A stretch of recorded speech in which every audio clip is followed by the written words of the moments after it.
Bonjour, dans cette vidéo, je vais installer un serveur VSFTPD sur Linux. En fait, ma distribution Linux, c'est CentOS, mais c'est sensiblement la même chose pour d'autres distributions de Linux. Il y a peut-être quelques paramètres de sécurité qui sont un petit peu différents. Fait que, moi, c'est ma machine CentOS. Il y a déjà quelques petites choses installées. J'avais déjà installé Apache, mais en fond, c'est ça qui va me permettre d'envoyer des dossiers sur ma VM via FTP, directement dans les dossiers d'Apache. Donc, ce que je veux faire, c'est installer le logiciel Very Secure FTP Daemon.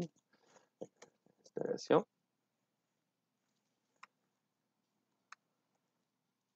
Il faut que je sois root. Ici.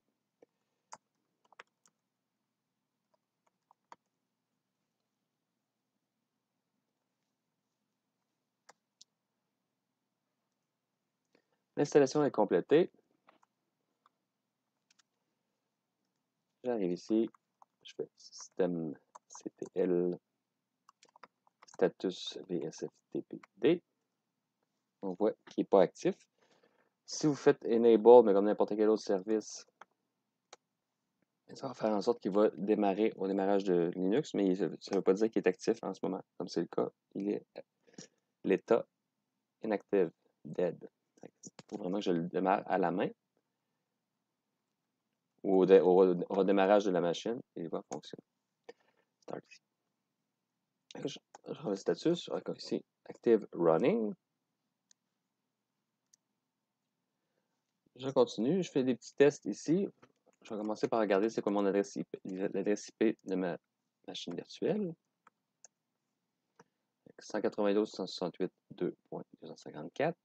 J'ai mis ça dans FileZilla que j'ai installé sur ma machine haute, mais dans le fond, n'importe quelle machine cliente qui va se connecter au serveur. Moi, le client que j'utilise, c'est FileZilla. L'autre, c'est l'adresse IP ou vraiment un nom, par exemple ftp.philippe.com. L'identifiant, le mot de passe, le port, si c'est le port par défaut qui est le 21, vous n'êtes pas obligé de le mettre. Si c'est un port qui est différent du port par défaut, il faut le saisir. Je fais connexion et ça ne fonctionnera pas.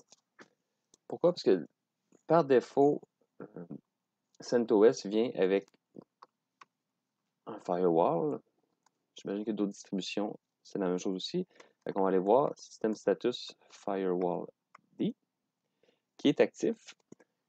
Avec deux choses, si on veut vraiment y aller pour faire des tests rapidement, mais on peut désactiver le firewall, mais c'est juste que c'est une méthode pas sécuritaire. Ça permet de faire des tests rapidement, mais il faut se rappeler qu'après ça, il va falloir le réactiver et le faire de la bonne façon en ouvrant les différents ports. Ici, la commande pour ouvrir les ports. Les ports que j'ai besoin, c'est le 21 et le 20 en TCP. Parce qu'on se souvient qu'FTP a besoin de deux ports, un pour les commandes et un pour les données. Ça ici.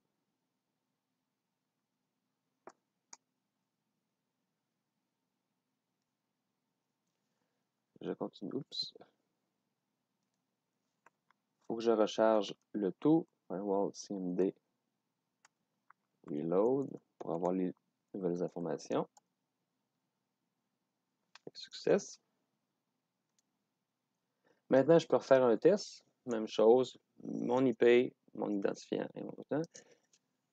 Ici, je vais avoir un avertissement parce que je ne suis pas en version FTP sécurisée. On a vu dans le fond que si on voulait le faire en version sécurisée, ça nous prend un certificat.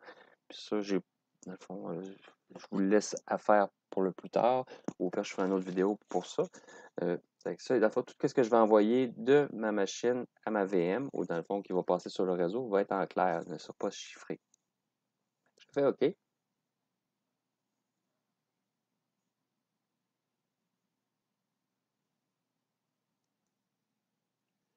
Donc, j'ai fait quelques petites manipulations pour voir qu'est-ce qu'il en était.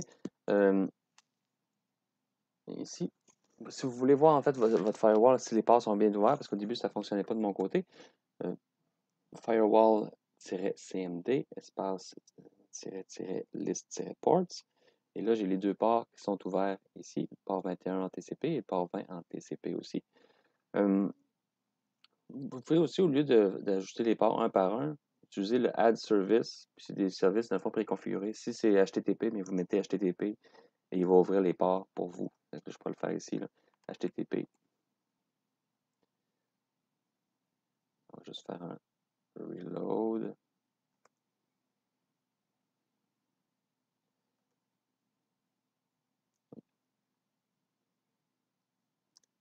Donc ici, au lieu de faire les ports, ce qu'on va faire, c'est firewall cmd-list services.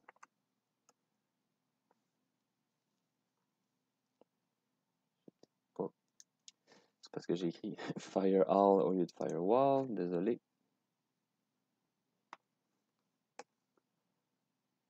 Donc là, on voit ici que j'ai HTTP, j'ai FTP et j'ai SSH qui sont configurés. Maintenant, en fait, ce que j'ai fait, c'est que je me suis connecté. On voit le contenu du dossier ici.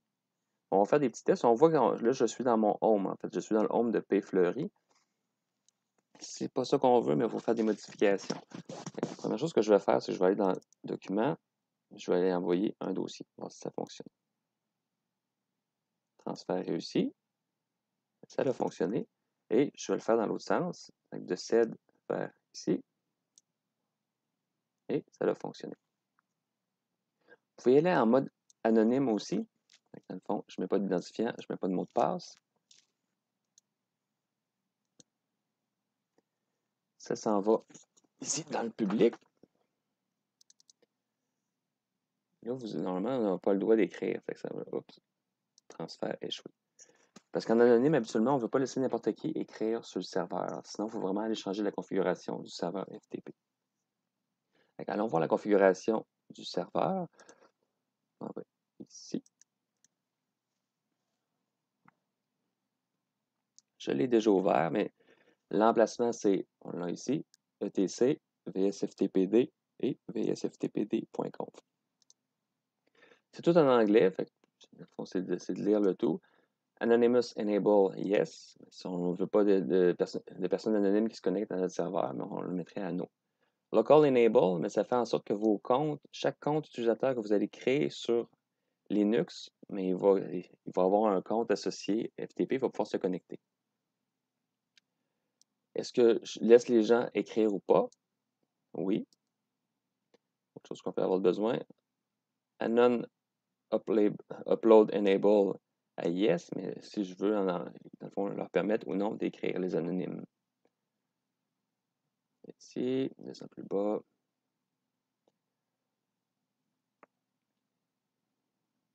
Ici, si on veut changer le propriétaire des personnes anonymes qui envoient un fichier,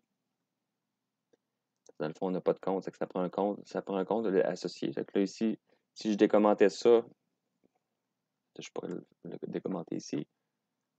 Puis je mettrais Payfleury, mais ça veut dire que n'importe qui est anonyme, qui se connecte anonyme, qui envoie des fichiers, mais les nouveaux fichiers vont avoir le propriétaire comme étant Payfleury.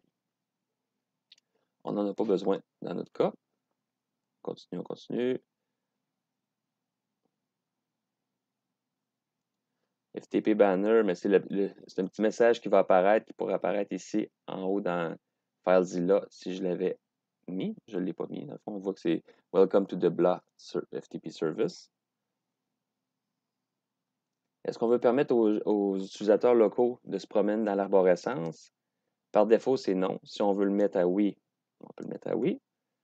Il faut juste faire attention parce que si on le met à oui, mais la personne, le compte, il va se connecter puis il va pouvoir remonter. En fait, il va avoir les mêmes droits que quand il se promène, quand il utilise vraiment le système. S'il était connecté sur Linux directement.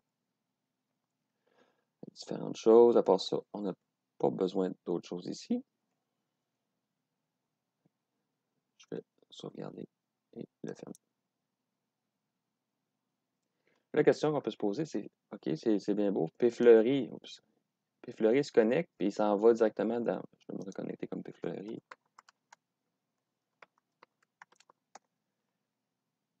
Il s'en va directement dans son home. Si c'est pas ça qu'on veut, mais il y a différentes façons de faire. Soit que je change le home de l'utilisateur pour un emplacement particulier.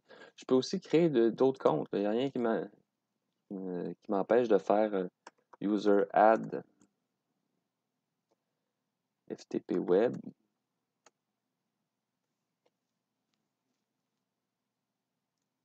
Je continue, je m'envoie ici password, oups, password FTP web. Nouveau mot de passe, j'en donne un.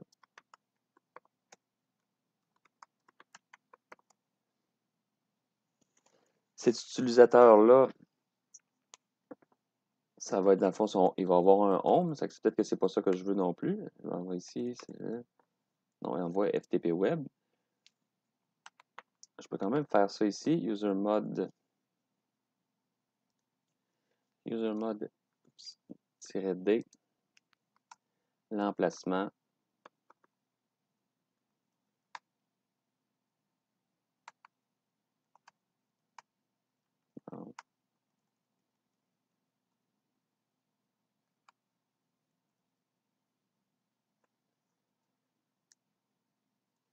La commande ici, usermod-d /var/3w/html. Si on veut que le FTP s'en aille directement à cet emplacement-là, il y a d'autres façons de faire. Il y a soit créer un lien symbolique ou monter le répertoire dans le home de la personne.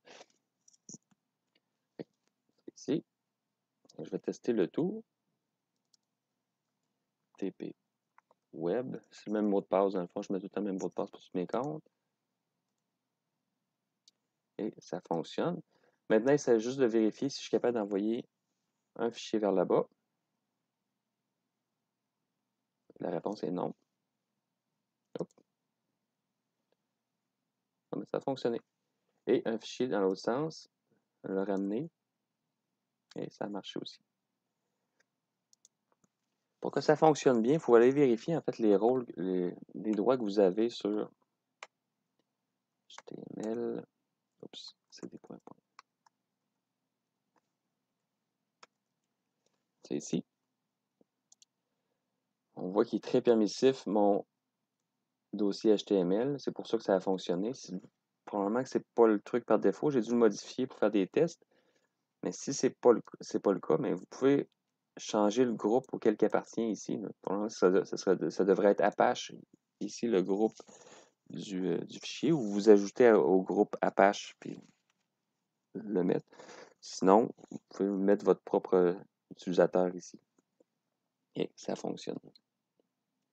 Mais normalement, le compte ne devrait peut-être pas avoir accès à HTML directement. Probablement qu'il devrait avoir accès à un sous-ensemble de ces différents fichiers-là.